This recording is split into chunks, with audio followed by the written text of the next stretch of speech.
So let's know how exam sheets are checked in board exams.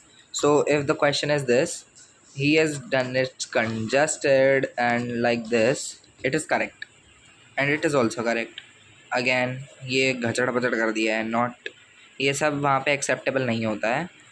और वहाँ पे ये इसको अगर if you are cutting like this तो 2 and 2 इसको लीनियंटली कन्वीनियंटली एक अच्छे से वे से इसको कट करो तो इट इज़ अ 2 mark का क्वेश्चन, तो you will be provided with 1 only. Then next I'll be going to give you many samples, then you get to know. Here not done the steps first, only taken the equations and done 1 again 1. Mark the mistakes which you are not supposed to do in your exams. Again cutting, marks are deducted for these cuttings. Taken A 1 2, again cutting here, cutting again. So first step you have to be recognized, that is you are not supposed to do cutting मत करो, cutting तो बिल्कुल नहीं करनी है आपने। अगर आप कटिंग करोगे तो teacher will be going to irritate.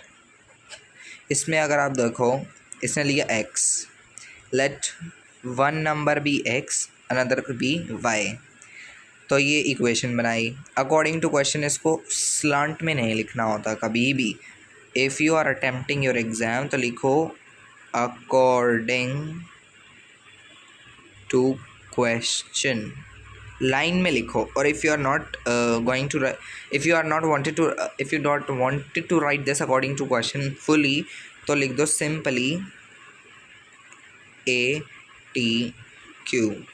Line उसके नीचे लगाओ या ना लगाओ या उसके आगे ऐसे कर दो, ये नहीं करना है तो सिंपली डू लाइक दिस।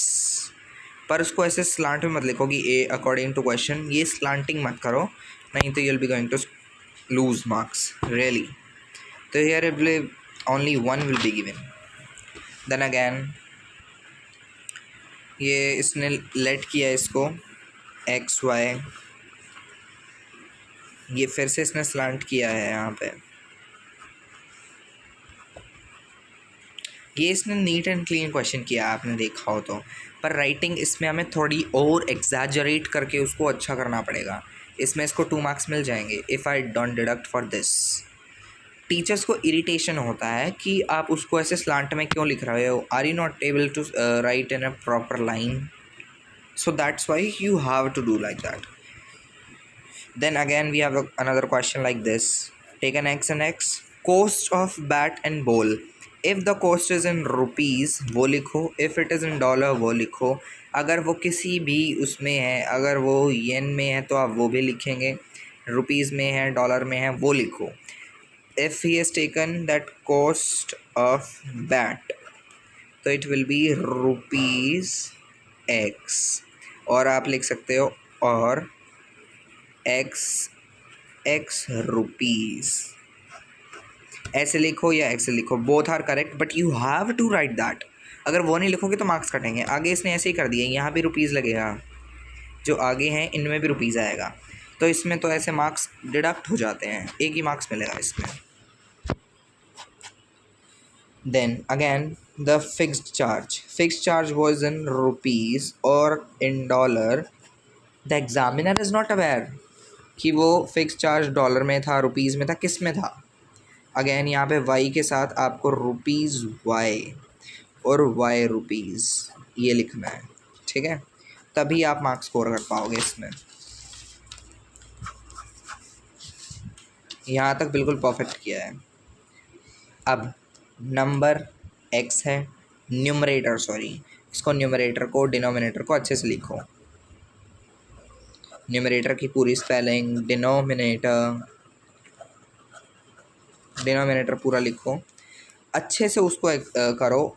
जो फ्रैक्शन होती है वो ऊपर होता है न्यूमरेटर, नीचे डिनोमिनेटर, आपको ये भी लिखना है, x और y नहीं लिखोगे सीधा आप, ऊपर लिखो सबसे पहले न्यूमरेटर, फिर डिनोमिनेटर, और न्यूमरेटर क्या लिया है वो लिखो, फिर डिनोमिनेटर लिखो। उसके बाद जो अकॉर्डिंग टू क्वेश्चन, अगर यहाँ फिर गलत कर दिया, फिर अकॉर्डिंग टू क्वेश्चन करके उसको फिर उसमें जो कंडीशन है वो अप्लाई करो, then you will be going to score marks. Otherwise again I'm saying you'll be going to lose marks. If you wanted to fetch some marks na, so you have to work hard upon the things. If I give you an example of this one, so here let Jacob's age, इसको थोड़ा सा करो अच्छे से, Jacob's age, तो उसने x years लिया, perfect, son's age, perfect, y years, इसको भी किया, इसको भी किया, years years यहाँ भी लगाया, इधर भी ठीक है। ये अकॉर्डिंग टू द क्वेश्चन, इसको अच्छे से लिखना सीखो भाई। अकॉर्डिंग टू द क्वेश्चन इसको हमेशा लाइन में लिखना होता है, इस लाइन के अंदर, ये जो लाइन है इस लाइन में लिखना होता है। कभी भी इसको ऐसे टेढ़े मेढ़े नहीं बनाते हैं, कभी भी नहीं बनाते हैं, ठीक है। तो ये भी ठीक है, हाँ जी बिल्कुल, ईयर्स ईयर्स लिया है, दोनों कंडीशन इसने अप्लाई की हैं, और इधर जाके वी गॉट द आंसर। ये 2 मार्क्स में ही क्वेश्चन आता है। अब एक एक्सरसाइज आई हैव चेक्ड, तो उसमें you have seen there were many mistakes, many, a lot, many mistakes were there. So let me give you an example of one more exercise where he had made the mistakes which you are not supposed to make. Here again, this one taken, that ठीक है। अगर he has done here elimination, elimination method उसने use किया है,